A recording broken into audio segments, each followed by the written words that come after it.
Hello दोस्तों, तो कैसे यार आप लोग। आशा करते हैं आप लोग मस्त होंगे और आपकी तैयारी भी मस्त चली होगी।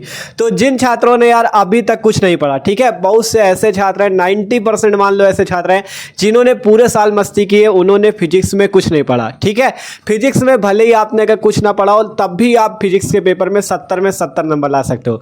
ठीक है, तो आज के इस वीडियो पे हम बताने वाले हैं आपको फिजिक्स के वो 80 महत्वपूर्ण टॉपिक जो कि पेपर में हर साल आते हैं। अगर आप, ठीक है, अगर आप 80 ये सबसे महत्वपूर्ण टॉपिक तैयार कर लेते हो तो 100% इसी से आएंगे पेपर में। ठीक है, बस कुछ आप चाहे पढ़ो चाहे ना पढ़ो, बस ये 80 महत्वपूर्ण टॉपिक पढ़ लो, आपका बोर्ड एग्जाम में फिजिक्स का पेपर एकदम मस्त जाने वाला है। ठीक है, जितने टॉपिक आपके, जितने प्रश्न आते हैं इन्हीं से आपके फंस जाएंगे, क्योंकि ये ऐसे टॉपिक होने वाले हैं जो कि पिछले वर्षों में पेपर में पूछे गए। ठीक है, हमारे पास जो पिछले वर्षों के पेपर है उनसे हमने ढूंढ के एक टॉपिक को लिया है, तो ये 80 सबसे महत्वपूर्ण टॉपिक है, इसलिए आपको इन टॉपिक को तैयार करना है। ठीक है, भले ही आपने अभी तक मस्ती की है, आपने कुछ ना पढ़ा हो, लेकिन अब से यार पढ़ना शुरू कर दो। ठीक है, क्योंकि इस बार नकल की भी पूरी चांसेस एकदम खत्म है। ठीक है, देख सकते हो कितना ज़्यादा सरकार स्ट्रिक्ट है, अब नकल भी नहीं होनी। तो अब तो पढ़ना है यार, और पढ़ना आपको कैसे, वो चीज़ पढ़ना है जो चीज़ पेपर में आए, क्योंकि अब समय बहुत कम है। अब वही आपको पढ़ना होगा जो पेपर में आए आपके, और आप उसे तैयार करके तुरंत मस्त नंबर लिया हो। ठीक है, तो इसीलिए हमने आपको यहाँ पे क्या किया है, 80 सबसे महत्वपूर्ण टॉपिक फिजिक्स के लिए आया है आज, और अगर आप इनको तैयार कर लेते हो तो मस्त नंबर आएंगे आपके फिजिक्स में 70 में 70 आपके पक्का। ठीक है, अब ये नहीं कि 80 टॉपिक से आपके 70 आ जाएंगे, आपको 80 टॉपिक से, मतलब टॉपिक देखो, एक चीज जान लो, फिजिक्स के पेपर में क्या क्या आता है। सबसे पहले आपके 1 नंबर वाले क्वेश्चन, 3 नंबर वाले, 2 नंबर वाले, ये सारे क्वेश्चन आएंगे, फिर न्यूमेरिकल भी आएंगे। ठीक है, अभी आपको न्यूमेरिकल के भी तैयार करने की बता दें कैसे न्यूमेरिकल को आपको तैयार करना है। ठीक है, तो सबसे पहले आपको ये 80 महत्वपूर्ण टॉपिक तैयार करने हैं। अगर ये आप 80 टॉपिक तैयार कर लेते हो तो फिजिक्स के जितने 1 नंबर, 2 नंबर, 3 नंबर वाले क्वेश्चन है सारे आपके पक्के हो जाएंगे 5 नंबर वाले तक। ठीक है, न्यूमेरिकल का आपको बताएंगे कैसे आपको इनके सवालों को तैयार करना है। ठीक है, वो भी अभी आपको बताएंगे, तो आपको ये वीडियो पूरा शुरू से लेकर आखिरी तक बस देखना है। ठीक है, देखो जिसकी तैयारी नहीं हुई है अब यार आपको, यार अब तो एकदम मतलब आपको होना होगा। ठीक है, क्योंकि अब अगर आप आलस करोगे, ठीक है, अब आलस करोगे कि वीडियो को पूरा पढ़ा देख लोगे, फिर यार अब तो आपका बेड़ा पार हो जाएगा फिर। ठीक है, अगर अच्छे नंबर अभी से सोच लो कि अब अच्छे नंबर लाना है तो आपको यार अब अच्छी तैयारी करनी होगी। ठीक है, तो आज इस वीडियो पे जो टॉपिक हम पढ़ाएंगे आपको उन सभी टॉपिक को एक पेज पे कॉपी के नोट कर लेना, और उन सभी टॉपिक को बस अब तैयार कर लेना। ठीक है, मस्त नंबर लाने से आपको कोई नहीं रोक सकता। तो बिना टाइम वेस्ट किए अब शुरू करते हैं 80 सबसे महत्वपूर्ण टॉपिक को। और एक चीज जान लो, इसी टाइप से जैसे फिजिक्स के हैं, केमिस्ट्री की तैयारी करना चाहते हो तो केमिस्ट्री के महत्वपूर्ण टॉपिक भी हमने बता रखे हैं, डिस्क्रिप्शन पे प्लेलिस्ट मिल जाएगी, वहां से आप केमिस्ट्री के भी टॉपिक देख सकते हो, जाके उनको भी तैयार कर लेना। ठीक है, तो शुरू करा जाए। तो अब शुरू करते हैं हम लोग 12th फिजिक्स के 80 सबसे महत्वपूर्ण टॉपिक जो कि पेपर में हर साल आते हैं। ठीक है, तो अब शुरू करते हैं। तो शुरू करते हैं भैया, अब हम एक एक करके इन सभी 80 महत्वपूर्ण टॉपिक को। और एक चीज जान लेना, इन टॉपिक पे एक एक बात समझते भी रहना, कैसे आपको कौन सा टॉपिक कैसे तैयार करना है, सब कुछ आपको समझाएंगे, इसलिए आपको वीडियो को बढ़ा के नहीं देखना, आराम से देखना। ठीक है, तो एक एक चीज़ को समझते हुए चलना। ठीक है, तो 12th फिजिक्स के 80 महत्वपूर्ण टॉपिक। तो देखो पहले नंबर चैप्टर से यहाँ पे स्टार्ट हो गया आपका लास्ट 14वां चैप्टर, जो 14 वाला चैप्टर है, वहाँ तक के सारे प्रश्न हैं यहाँ पे। ठीक है, और अगर इनको तैयार कर लेते हो तो मस्त स्कोर भी आप लोग करोगे फिजिक्स के पेपर में, इसलिए एक भी टॉपिक को हल्के में न लेना, एक एक टॉपिक को अगर आप तैयार कर लेते हो तो अच्छा नंबर लाओगे। ठीक है, मतलब ये सोच लो यहाँ पे जितने 80 टॉपिक हैं उनमें 80 में 79 नहीं होना चाहिए, 80 के 80 आपको तैयार करने, ये सोच लो। ठीक है, अगर अच्छे नंबर लाना चाहते हो। ठीक है, तो शुरू करें एक एक करके टॉपिक। आप देखो पहला नंबर टॉपिक है आपका, देखो कूलाम के नियम का सदिश रूप। ठीक है, ये आपसे पेपर में पूछा जाता है कि कूलाम के नियम का सदिश रूप लिखिए। आप देखो आपका जो पहला चैप्टर है कूलाम का नियम वाला, उससे जो कूलाम का नियम है, ठीक है, कूलाम का नियम भी आप लोग पढ़ लेना। ये तो हम सदिश रूप अलग होता है, कूलाम का नियम अलग। ठीक है, तो कूलाम का नियम भी आपको पढ़ना है, उसमें केवल मेन क्या है, फॉर्मूला। कूलाम के नियम का मेन फॉर्मूला है आपका कि F = 1/4πε0 Q1 Q2 upon R square, ये आपका मेन इसका क्या है, फॉर्मूला। ठीक है, ये जो आपका कूलाम के नियम का सूत्र है F = 1/4πε0 Q1 Q2 upon R square, इसका मेन क्या है, फॉर्मूला। और पूछा क्या जाता है, जो पेपर में आने की बात करें तो पेपर में आपसे कभी कूलाम का नियम नहीं, ज़्यादा जल्दी से कूलाम का नियम नहीं पूछा जाएगा। ठीक है, पेपर में आता है कूलाम के नियम का सदिश रूप। ठीक है, पेपर में क्या आता है, जो आपके फिजिक्स के पेपर में आएगा कूलाम के नियम का सदिश रूप, आपसे पूछा जाएगा कूलाम के नियम का सदिश रूप लिखिए। लिखिए, ठीक है। तो इसको आपको तैयार करना होगा। इसका डेरिवेशन होता है कूलाम के नियम का सदिश रूप का, उसको आपको तैयार करना होगा। अब बात करें इन टॉपिक के आंसर कहाँ मिलेंगे, तो सबसे पहले तो आप डिस्क्रिप्शन पे फिजिक्स की प्लेलिस्ट देख सकते हो, वहाँ पे सारे टॉपिक आपको मिल जाएंगे। या आप सबने क्या कर लिया होगा, आप तो क्वेश्चन बैंक सबने परचेज कर ली होगी, सबने खरीद लिया होगा, तो उससे अब तैयारी करो, ठीक है। ये सभी टॉपिक आपको वहाँ पे मिलेंगे, इनके सब, क्योंकि ये पिछले वर्षों के प्रश्न हैं, तो इन पिछले वर्षों के प्रश्नों के उत्तर आपको वहाँ पे भी मिल जाएंगे। और डिस्क्रिप्शन पे फिजिक्स की प्लेलिस्ट है, जो टॉपिक ना समझ में आप वहाँ से जाके पढ़ सकते हो अच्छे से, ठीक है। तो अब बात करें, जैसे आपको कूलाम का नियम भी तैयार करना है। कूलाम के नियम का सूत्र देख लेना, F = 1/4πε0 Q1 Q2r² होता है। और इसका फॉर्मूला, मतलब यहाँ पे देखो फिजिक्स में मेन होता है सूत्र, फार्मूला, मात्रक, विमा, इतनी चीज़ आपको तैयार होनी चाहिए। क्योंकि जानते हो इससे क्या होगा, न्यूमेरिकल लगाने में आसानी होगी। क्योंकि अब मान लो आपको फार्मूला पता है, तो कोई भी सवाल है तो उसमें लगा दिया फार्मूला, तुरंत सवाल हल हो जाएगा। इसलिए फार्मूला जरूर तैयार करो, फार्मूला और इसका मात्रक। जैसे F क्या होता है, बल होता है, और बल का मात्रक क्या होता है, न्यूटन।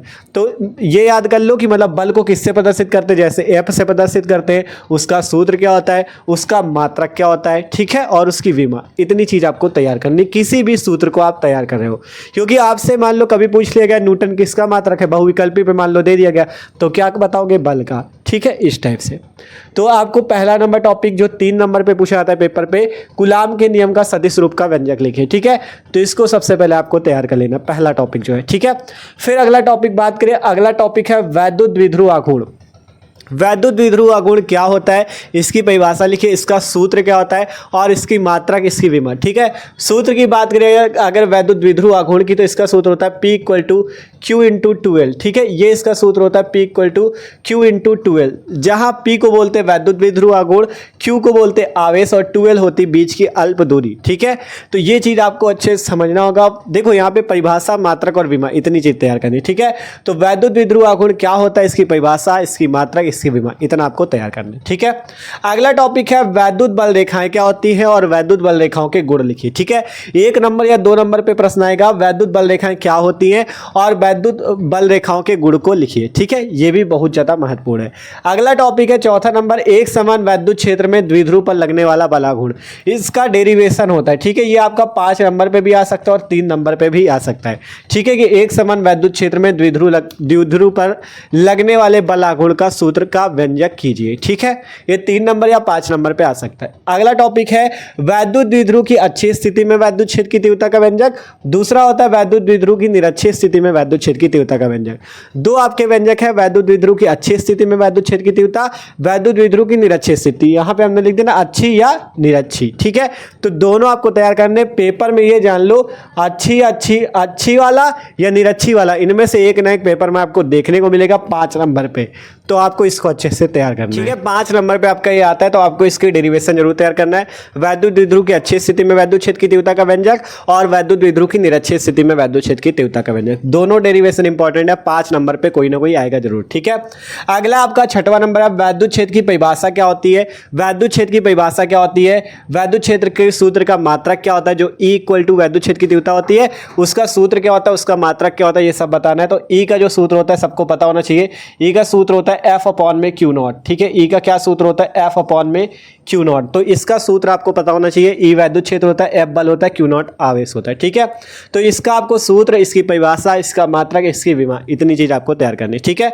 अगला टॉपिक है वैद्युत फ्लक्स की परिभाषा तथा मात्रक। वैद्युत फ्लक्स क्या होता है, इसकी परिभाषा लिखो, इसका मात्रक लिखो, ठीक है। ये भी महत्वपूर्ण टॉपिक है। फिर 8वां नंबर, आवेश का प्रश्न घनत्व, ठीक है। इनमें से आपका 1-1 नंबर वाला प्रश्न है, या तो आवेश का प्रश्न घनत्व आ जाता है पेपर में, या तो आवेश का रेखीय घनत्व, ठीक है।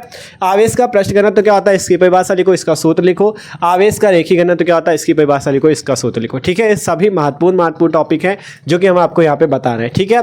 फिर 5 नंबर वाला एक डेरिवेशन आपका फंसेगा जरूर, इससे गॉस की प्रमेय से, ठीक है। या तो आपके पेपर में गॉस की प्रमेय आ जाएगी कि गॉस की प्रमेय का व्यंजक लिखिए, या गॉस की प्रमेय के जो अनुप्रयोग है, गॉस की प्रमेय के जो 3 या 4 अनुप्रयोग हैं उनको आपको तैयार कर लेना है, क्योंकि अनुप्रयोग जो है मोस्ट इंपॉर्टेंट है। तो अनुप्रयोग जो आता है हर साल पेपर में आता है, ठीक है। तो आपको गॉस की प्रमेय तैयार करनी है और गॉस की प्रमेय के अनुप्रयोग, ठीक है। इसके आंसर आपको डिस्क्रिप्शन में जो फिजिक्स की प्लेलिस्ट है वहां पे मिल जाएंगे। हम आपसे बता रहे हैं सारे टॉपिक हमने कराए हुए, सारे टॉपिक के वीडियो आपके वहां पे मिल जाएंगे आपको, ठीक है। तो गॉस की प्रमेय क्या होती है और गॉस की प्रमेय के अनुप्रयोग दोनों आपको तैयार करना है। सबके अलग अलग व्यंजक है, सबके अलग अलग डेरिवेशन है, सबको तैयार करना है आपको 5 नंबर पे, ठीक है। फिर अगला टॉपिक है वैद्युत विभव की परिभाषा, मात्रक और विमा। वैद्युत विभव क्या होता है, इसकी परिभाषा, इसकी मात्रक, इसकी विमा को आपको तैयार करना है, ठीक है। अगला टॉपिक है ये 5 नंबर वाला, बिंदु आवेश के कारण विभव का व्यंजक, ठीक है। बिंदु आवेश के कारण विभव का व्यंजक, ये भी बहुत ज्यादा इंपॉर्टेंट है। यहाँ पे आपका बिंदु आवेश के कारण वैद्युत क्षेत्र की तीव्रता वाला नहीं लिखा, नहीं वो भी आपका इंपॉर्टेंट है। यहाँ पे एक और नोट कर लेना, यहाँ पे बीच में, ठीक है। ये चलो यहाँ पे एक और नोट कर लेना, बिंदु आवेश के कारण वैद्युत क्षेत्र की तीव्रता, ये वाला डेरिवेशन भी इंपॉर्टेंट है। बिंदु आवेश के कारण वैद्युत क्षेत्र की तीव्रता के कारण वैद्युत क्षेत्र, ठीक है, इसको भी तैयार कर लेना। वैद्युत क्षेत्र वाला इसी आपको पहले चैप्टर पे मिल जाएगा, बिंदु आवेश के कारण वैद्युत क्षेत्र की तीव्रता का व्यंजक, इसको भी तैयार कर लेना, 3 नंबर पे आ सकता है, ठीक है। फिर अगला यहाँ पे हमने बताया बिंदु आवेश के कारण विभव, जैसे विभव निकाला जाता है वैसे ही वैद्युत क्षेत्र निकलता है। दोनों डेरिवेशन इंपॉर्टेंट है, दोनों को आपको तैयार करना है। अगला नंबर टॉपिक है वैद्युत विद्युत की अच्छी स्थिति में विभव या वैद्युत विद्युत की निरक्षीय स्थिति में विभव, ठीक है। 4 डेरिवेशन है, वैद्युत विद्युत की अच्छी स्थिति में वैद्युत क्षेत्र, वैद्युत विद्युत की निरक्षीय स्थिति में वैद्युत क्षेत्र, वैद्युत विद्युत की अच्छी स्थिति में विभव और वैद्युत विद्युत की निरक्षीय स्थिति में विभव। इन चारों में से देखना एक ना एक जरूर आपको पेपर में देखने को मिलेगा, ठीक है। तो आपको वैद्युत क्षेत्र वाले भी ये दोनों तैयार करने हैं और विभव वाले भी दोनों तैयार करने हैं, ठीक है। फिर अगला एक ये टॉपिक बहुत ज़्यादा इंपॉर्टेंट है, विभव प्रवणता तथा वैद्युत क्षेत्र की तीव्रता में संबंध। 5 नंबर का ये भी पूछा जाता है, विभव प्रवणता तथा वैद्युत क्षेत्र की तीव्रता में क्या संबंध होता है, इसका भी डेरिवेशन आपको तैयार करना अच्छे से, ठीक है। फिर है समविभव पृष्ठ क्या होता है और इसकी विशेषताओं को लिखिए। समविभव पृष्ठ किसे कहते हैं और समविभव पृष्ठ की विशेषताओं को लिखिए, ठीक है। ये भी मोस्ट इंपॉर्टेंट टॉपिक है आपका, ठीक है। फिर है विद्युत धारिता क्या होता है, विद्युत धारिता की परिभाषा, विद्युत धारिता का मात्रक और विद्युत धारिता का सूत्र, ठीक है। विद्युत धारिता की बात करें, इसका फॉर्मूला क्या होता है, C = Q अपॉन में V, जहां C विद्युत धारिता, Q आवेश और V विभव होता है, ठीक है। इसका मात्रक होता है फैरेड, ठीक है। तो इसको आपको तैयार करना है, विद्युत धारिता की मात्रक, विमा और इसकी परिभाषा, ये चीज, ठीक है। फिर है संधारित्रों का समायोजन। संधारित्रों के 2 समायोजन होते हैं, संधारित्र का श्रेणी क्रम समायोजन, संधारित्र का समांतर क्रम समायोजन। दोनों समायोजन का आपको डेरिवेशन तैयार करना है और उसके सूत्र को भी, ठीक है। फिर अगला टॉपिक है विलगित गोली चालक की धारिता।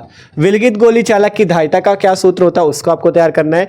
फिर है समांतर प्लेट संधारित्र की धारिता। समांतर प्लेट संधारित्र की धारिता का क्या सूत्र होता है, उसका क्या डेरिवेशन होता है। ये सारे डेरिवेशन है, इसीलिए बता रहे हैं कि जल्दी करोगे तो आपको समझ में नहीं आएगा। ये क्या है, केवल सूत्र तो नहीं तैयार करना, इनके डेरिवेशन है, ठीक है। विलगित गोली चालक की धारिता का डेरिवेशन है, समांतर प्लेट संधारित्र की धारिता का डेरिवेशन है, और फिर यह है संधारित्र के ऊर्जा घनत्व का व्यंजक, संधारित्र के ऊर्जा घनत्व का डेरिवेशन, ये भी मोस्ट इंपॉर्टेंट है, ठीक है। एक चीज जान लो यार, देखो अब यार आप पढ़ाई बिना तो काम चलेगा नहीं, तो ये जितने 80 टॉपिक है 80 के 80 आपको तैयार होने चाहिए अगर अच्छे नंबर लाना चाहते हो।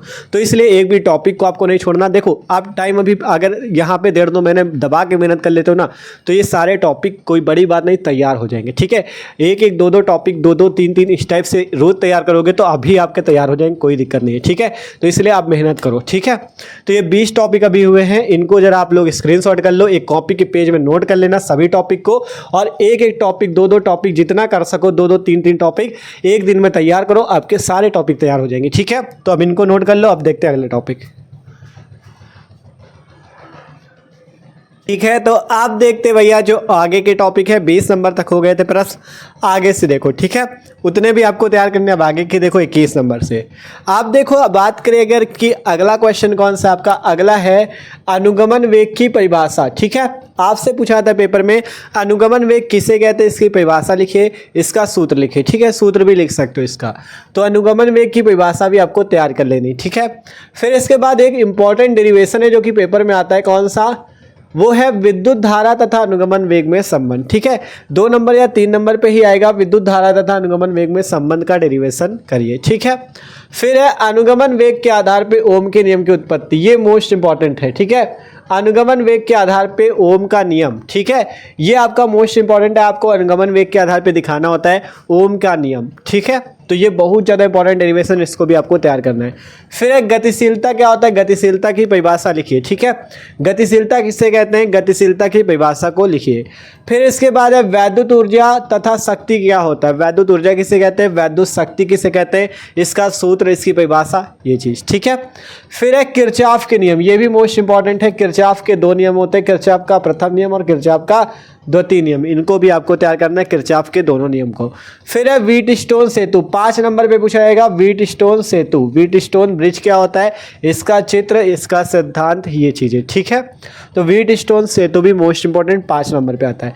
फिर अगला टॉपिक है टर्मिनल विभवांतर या टर्मिनल वोल्टता, आंतरिक प्रतिरोध तथा सेल के विद्युत वाहक बल में संबंध, ठीक है। ये आपका 29 नीचे पढ़ना चाहिए था यहाँ पे। सिंपल क्या है, टर्मिनल विभवांतर, आंतरिक प्रतिरोध तथा सेल के विद्युत वाहक बल में संबंध का डेरिवेशन, ये भी मोस्ट इंपॉर्टेंट है। 5 नंबर पे आता है कि टर्मिनल विभवांतर, आंतरिक प्रतिरोध तथा सेल के विद्युत वाहक बल में संबंध का डेरिवेशन कीजिए। अगला है 29 नंबर, चुंबकीय क्षेत्र की परिभाषा तथा चुंबकीय क्षेत्र का मात्रक, इसकी विमा, ठीक है। चुंबकीय क्षेत्र क्या होता है, इसकी परिभाषा, मात्रक, विमा, ये चीज, ठीक है। फिर है बायो-सेवर्ट का नियम, ये भी मोस्ट इंपॉर्टेंट है। बायो-सेवर्ट का नियम बहुत ज़्यादा इसका डेरिवेशन पूछा आता है। बायो-सेवर्ट का नियम क्या होता है, बहुत ही मोस्ट इंपॉर्टेंट है, ये जान लो आप लोग, ठीक है। तो बायो-सेवर्ट का नियम भी आपको अच्छे से तैयार करना है। फिर इसके बाद अगला टॉपिक है, ये भी मोस्ट इंपॉर्टेंट है, एम्पियर का परिपथीय नियम क्या होता है, ठीक है। एम्पियर के परिपथीय नियम के अनुप्रयोग भी तैयार कर लेना। एम्पियर के परिपथीय नियम के 2 अनुप्रयोग थे, उनको भी आपको तैयार करना, एम्पियर का परिपथीय नियम, ठीक है। अगला टॉपिक है 2 समांतर धारावाही तारों के बीच लगने वाला बल। 2 समांतर धारावाही तार हैं, उनके बीच लगने वाले बल के सूत्र का व्यंजक, ये भी मोस्ट इंपॉर्टेंट है, ठीक है। ये जितने टॉपिक है सभी मोस्ट इंपॉर्टेंट है, एक भी टॉपिक नहीं छूटना चाहिए, सारे आपको तैयार करने, ठीक है। फिर अगला है चल कुंडली धारा मापी। चल कुंडली धारा मापी क्या होता है, चल कुंडली धारा मापी 2 प्रकार की होती है, पहले निलंबित कुंडली धारा मापी, फिर है किलकित कुंडली धारा मापी। उसका सिद्धांत, रचना और कार्यविधि, ये आपको लिखना होता है, ये भी मोस्ट इंपॉर्टेंट है आपका, ठीक है। फिर इसके बाद है चुंबकीय क्षेत्र में लूप पर लगने वाला बल आघूर्ण। चुंबकीय क्षेत्र में किसी लूप पर लगने वाले बल आघूर्ण का सूत्र का व्यंजक कीजिए, ये भी आपका इंपॉर्टेंट बहुत ज्यादा है, ठीक है। फिर है चुंबकीय द्विध्रुव आघूर्ण क्या होता है, इसकी परिभाषा लिखिए, इसका सूत्र लिखिए, इसका मात्रक लिखिए, ठीक है। चुंबकीय द्विध्रुव आघूर्ण किसे कहते हैं, ये भी मोस्ट इंपॉर्टेंट है। फिर होता है प्रतिचुंबकीय पदार्थ क्या होते हैं, अनुचुंबकीय पदार्थ क्या होते हैं तथा लौ चुंबकीय पदार्थ क्या होते हैं, इनकी परिभाषा, और इनमें कभी कभी अंतर भी पूछ लेता है, ठीक है। तो इसको आपको तैयार करना है, इनकी परिभाषा और इनके उदाहरण। प्रतिचुंबकीय कौन से पदार्थ होते हैं, उसका क्या उदाहरण है, अनुचुंबकीय कौन से पदार्थ होते हैं और लौ चुंबकीय कौन से पदार्थ होते हैं, ठीक है। फिर है नति या नमन कोण किसे कहते हैं, ये भी आपका बहुत ज्यादा है, ठीक है, इंपॉर्टेंट। और इसी में जो दिक्पात का कोण था, ये मतलब इस चैप्टर की आपको परिभाषा याद करनी, नति या नमन कोण, दिक्पात का कोण, ये परिभाषा आपको तैयार करनी, ठीक है। ये क्योंकि बहुत ज्यादा पेपर में 1-1, 2-2 नंबर पे आती है, ठीक है। अगला टॉपिक है फैराडे के विद्युत चुंबकीय प्रेरण का नियम। फैराडे के विद्युत चुंबकीय प्रेरण का क्या नियम होता है, उसका क्या मतलब, उसका डेरिवेशन बन के आता है, उसको आपको दिखाना है, ठीक है। फिर है लेंज का नियम। लेंज का नियम का डेरिवेशन भी इंपॉर्टेंट है, लेंज का नियम क्या होता है। फिर है वृत्ताकार कुंडली के केंद्र पर चुंबकीय क्षेत्र, ये भी आपका मोस्ट इंपॉर्टेंट है, वृत्ताकार कुंडली के केंद्र पर चुंबकीय क्षेत्र, ठीक है। इसका डेरिवेशन भी करना है आपको, ठीक है। तो ये आपके हो गया अभी 40 नंबर का टॉपिक, 40 अभी और बचे हुए हैं, तो सब लोग इसको नोट कर लो। आप बात करते हैं आगे के टॉपिक को, ठीक है। तो इसको सब लोग नोट कर लो। तो आप शुरू करते हैं भैया अगले नंबर से क्वेश्चन। 40 नंबर तक प्रश्न हो चुके हैं, अब 41वां प्रश्न देखो, ठीक है। अगला क्वेश्चन है भंवर धाराएं किसे कहते हैं। भंवर धारा की परिभाषा भी हर साल पेपर में आती है, भंवर धाराएं किसे कहते हैं, परिभाषा को लिखिए, ये भी बहुत ज़्यादा इंपॉर्टेंट है, ठीक है। अगला टॉपिक है स्वप्रेरण गुणांक किसे कहते हैं, इसका क्या सूत्र होता है, इसको आपको तैयार करना है। फिर है अन्योन्य प्रेरकत्व तो क्या होता है, ये भी बहुत ज़्यादा इंपॉर्टेंट है। और ये आपका मोस्ट इंपॉर्टेंट पे है ट्रांसफॉर्मर का सिद्धांत, 5 नंबर का आएगा ट्रांसफॉर्मर का सिद्धांत, इसका चित्र, इसकी रचना, इसकी कार्यविधि बहुत ज़्यादा ही महत्वपूर्ण है, ठीक है। तो आपको ट्रांसफार्मर को भी अच्छे से तैयार करना है। फिर है चोक कुंडली, चोक कुंडली भी इंपॉर्टेंट है, चोक कुंडली का भी चित्र होता है, उसका भी सिद्धांत, रचना और कार्यविधि, ये भी आपको तैयार करना है, 5 नंबर पे ये भी आती है, ठीक है। फिर है वैद्युत चुंबकीय तरंगे क्या होती हैं और इसके क्या गुण होते हैं, वैद्युत चुंबकीय तरंगे कौन कौन सी होती है और वैद्युत चुंबकीय तरंगों के क्या क्या गुण होते हैं, ये आपको बताना है, ठीक है। फिर है वैद्युत चुंबकीय स्पेक्ट्रम के अनुप्रयोग, वैद्युत चुंबकीय स्पेक्ट्रम क्या होता है और वैद्युत चुंबकीय स्पेक्ट्रम के क्या अनुप्रयोग होते हैं, क्या उसका उपयोग होता है, ये आपको बताना है, ठीक है। फिर अगला टॉपिक आ जाता है प्रकाश का परावर्तन किसे कहते हैं, ठीक है। इसमें आप प्रकाश का परावर्तन भी तैयार कर लेना और प्रकाश का अपवर्तन, दोनों को तैयार कर लेना क्योंकि दोनों इंपॉर्टेंट है, ठीक है। प्रकाश का परावर्तन किसे कहते हैं, प्रकाश का अपवर्तन किसे कहते हैं। फिर अगला टॉपिक है गोली पृष्ठ पर प्रकाश का अपवर्तन। इससे भी एक आपका डेरिवेशन आने की चांसेस रहेगा। दो डेरिवेशन इस पे गोली पृष्ठ वाले पे।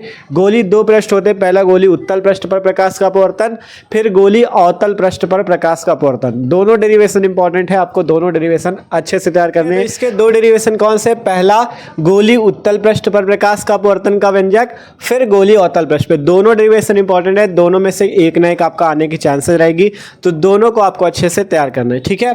फिर अगला टॉपिक, अगला डेरिवेशन है लेंस मेकर का सूत्र, ठीक है। लेंस मेकर का सूत्र वाला डेरिवेशन भी बहुत इंपॉर्टेंट, इसका चित्र बनता है, इसका सूत्र आता है, वो भी बहुत ज़्यादा इंपॉर्टेंट है, हर साल ज़्यादातर ये पेपर में आता है, लेंस मेकर सूत्र।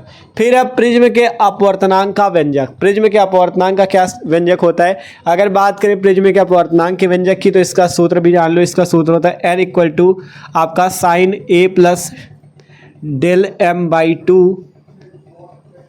ठीक है, sine a plus del m upon two, और यहाँ पे देखो इस टाइप से होता है sine a plus del m by two बटे में साइन a बाई टू। ये होता है प्रिज्म के अपवर्तनांक का व्यंजक और मोस्ट इंपॉर्टेंट होता है, ठीक है। इसको भी आपको अच्छे से तैयार करना है, क्योंकि इससे न्यूमेरिकल भी आता है। जितने टॉपिक बता रहे हैं सबके सूत्र इंपॉर्टेंट है, क्योंकि उससे न्यूमेरिकल आएंगे, तो न्यूमेरिकल आपको अच्छे से तैयार करने के लिए सूत्र तैयार होना चाहिए, ठीक है।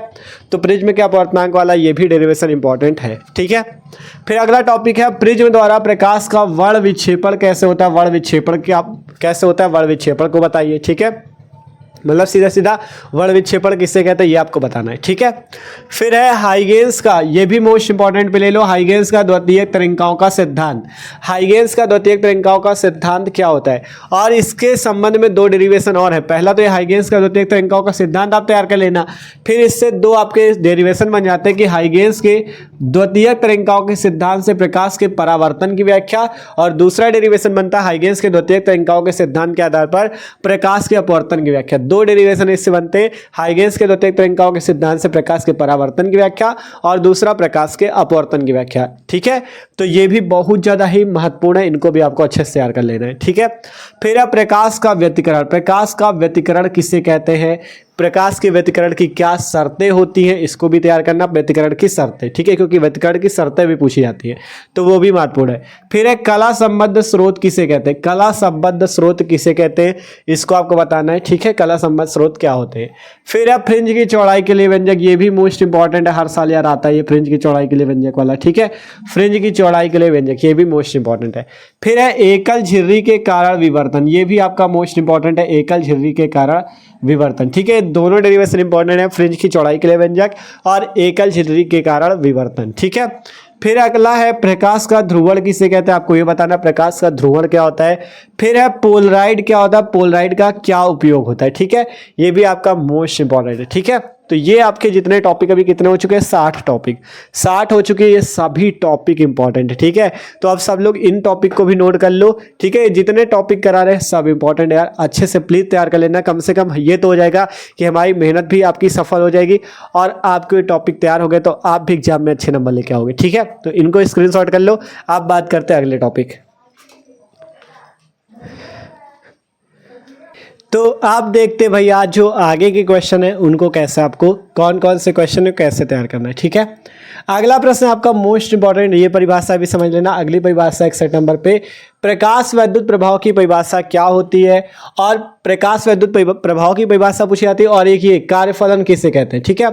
इसमें कई सारी परिभाषा है, जैसे प्रकाश विद्युत प्रभाव की परिभाषा हो गई, आपका कार्यफलन की परिभाषा हो गई। फिर अगला देख सकते हो देहली आवृत्ति किसे कहते हैं, देहली आवृत्ति की परिभाषा। देहली तरंगदैर्घ्य किसे कहते हैं, इसकी परिभाषा। ये यहाँ पे 4 परिभाषा है, प्रकाश विद्युत प्रभाव की परिभाषा, कार्यफलन किसे कहते हैं, देहली आवृत्ति, देहली तरंगदैर्घ्य। इसके जो जो सूत्र हो वो भी आपको तैयार करने, क्योंकि ये परिभाषा है पेपर में हर साल आती है, ठीक है। तो आपको इनको अच्छे से तैयार करना है। फिर अगला है हर्ज तथा लेनार्ड ने क्या प्रेक्षण दिया, ये आपको बताना है, ठीक है। हर्ज तथा लेनार्ड के प्रेक्षण, ये भी मोस्ट इंपॉर्टेंट आपका है, ठीक है। ये जितने टॉपिक है इनके वीडियो आपको मिल जाएंगे डिस्क्रिप्शन पे, फिजिक्स की जो प्लेलिस्ट है, और आप अपनी क्वेश्चन बैंक जो आपके पास है क्लास 12 की, अगर उस पर देखोगे तो वो उसमें भी आपको ये सारे टॉपिक मिलेंगे, वहां से भी आप तैयारी कर सकते हो इन सभी टॉपिक की, ठीक है। बस आपको ये तैयार करने चाहे जहां से करो, ठीक है। अगला टॉपिक है आपका आइंस्टीन का प्रकाश प्रकाश वैद्युत समीकरण, ये मोस्ट इंपॉर्टेंट है, ठीक है। आइंस्टीन का प्रकाश वैद्युत समीकरण का डेरिवेशन, ये मोस्ट इंपॉर्टेंट है। फिर है डी ब्रोगली तरंगदैर्ध्य का समीकरण, इसे भी मोस्ट इंपॉर्टेंट पे रखना। आइंस्टीन का प्रकाश वैद्युत समीकरण और डी ब्रोगली तरंगदैर्ध्य का समीकरण बहुत ज्यादा ही महत्वपूर्ण है, हर साल आते हैं, ठीक है। फिर है अल्फा कण प्रकीर्णन क्या होता है, अल्फा कण प्रकीर्णन प्रयोग जो हुआ वो क्या होता है, ठीक है, इसको बताओ। फिर है रदरफोर्ड का परमाणु मॉडल क्या होता है, इसको बताइए। फिर है बोहर का परमाणु मॉडल क्या होता है, ठीक है, ये दो मॉडल है, रदरफोर्ड का परमाणु मॉडल और बोहर का परमाणु मॉडल, ये भी बहुत इंपॉर्टेंट है। फिर है हाइड्रोजन स्पेक्ट्रम क्या होता है, हाइड्रोजन स्पेक्ट्रम में कौन कौन सी श्रेणियां होती हैं वो आपको बताना हाइड्रोजन स्पेक्ट्रम के बारे में, ठीक है, ये भी बहुत ज़्यादा ही महत्वपूर्ण है, इसको भी अच्छे से तैयार कर लेना, हाइड्रोजन स्पेक्ट्रम और हाइड्रोजन स्पेक्ट्रम में जो जो श्रेणियां होती हैं। फिर अगला टॉपिक देख सकते हो, समस्थानिक किसे कहते हैं, इसके उदाहरण। समभारिक किसे कहते हैं, इसके उदाहरण। और समन्यूट्रॉनिक, ठीक है, मतलब समस्थानिक की परिभाषा, इसके उदाहरण, और समभारिक की परिभाषा, इसके उदाहरण, और समन्यूट्रॉनिक की परिभाषा और उसके उदाहरण, ठीक है, ये भी बहुत ज़्यादा इंपॉर्टेंट है। फिर इसके बाद बात करें द्रव्यमान ऊर्जा समीकरण। द्रव्यमान ऊर्जा समीकरण जो आइंस्टीन का द्रव्यमान ऊर्जा समीकरण है वो क्या होता है आपको उसको बताना है, ठीक है, उसका भी डेरिवेशन आपको बताना है, ठीक है। फिर इसके बाद है द्रव्यमान क्षति किसे कहते हैं, द्रव्यमान क्षति बहुत ज्यादा इंपॉर्टेंट है, द्रव्यमान क्षति की परिभाषा होती है, उसको आपको तैयार कर लेना, द्रव्यमान क्षति किसे कहते हैं, ठीक है। फिर है बंधन ऊर्जा किसे कहते हैं तथा प्रतिन्यूक्लियन बंधन ऊर्जा किसे कहते हैं, ठीक है, बंधन ऊर्जा किसे कहते हैं तथा प्रतिन्यूक्लियन बंधन ऊर्जा किसे कहते हैं, ये भी बहुत ज्यादा ही महत्वपूर्ण है। फिर है नाभिकीय विखंडन, नाभिकीय विखंडन की क्या प्रक्रिया होती है, ये किसे कहते हैं, नाभिकीय विखंडन। फिर है आपका नाभिकीय संलयन, नाभिकीय संलयन किसे कहते हैं, ये भी बहुत ज्यादा महत्वपूर्ण है, ठीक है। फिर है ठोसों में ऊर्जा बैंड, ये आपका बहुत इंपॉर्टेंट है, ठीक है, ठोसों में ऊर्जा बैंड, ठोसों में कौन कौन से ऊर्जा बैंड होते हैं उसको आपको तैयार करना है, ठीक है। फिर है परमाणु द्रव्यमान मात्रक, परमाणु द्रव्यमान मात्रक 1 mu की परिभाषा बताओ, ठीक है, 1 mu की परिभाषा पेपर में आती है, इसको भी आपको बताना है। फिर है सौर सेल की कार्य प्रणाली क्या होती है, इसको आपको बताना है, सौर सेल की कार्य प्रणाली। फिर है पीएन संधि डायोड अग्रदिष्टकारी या पश्चदिष्टकारी, ये मोस्ट इंपॉर्टेंट है, इसके दो इंपॉर्टेंट है, पीएन संधि डायोड जब अग्रदिष्टकारी होता है तब क्या होता है, और पीएन संधि डायोड का पश्चदिष्टकारी वाला, दोनों बहुत ज्यादा महत्वपूर्ण है, इनको आपको अच्छे से तैयार करना है, ठीक है। फिर इसके बाद आपका जो पीएन संधि डायोड वाला चैप्टर, इसमें आपको गेट मिल जाएंगे, ठीक है, आर गेट होता है, एंड गेट होता है, ठीक है, ये गेट आपको मिल जाएंगे, वहां पढ़ना तो आपको समझ में आएगा, ठीक है। यहाँ पे आपका एंड गेट भी होता है, एंड गेट, ठीक है, और गेट होता है, वो मतलब जब आप अपना किताब खोलोगे या क्वेश्चन में खोलोगे तो आपको वहाँ पे मिल जाएगा एंड गेट, और गेट, वो आप पढ़ लेना, वो भी बहुत ज़्यादा इंपॉर्टेंट है, वो भी पेपर में आते हैं, ठीक है।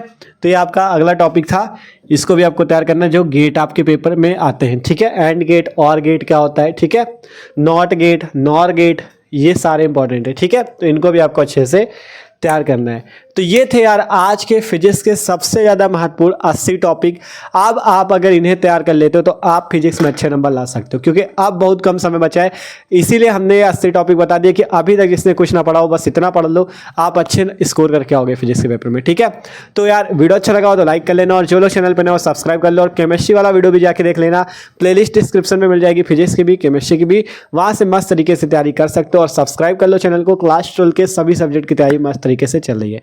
तो मिलते हैं अगले वीडियो पे, इनको नोट करना चाहो तो कर सकते हो।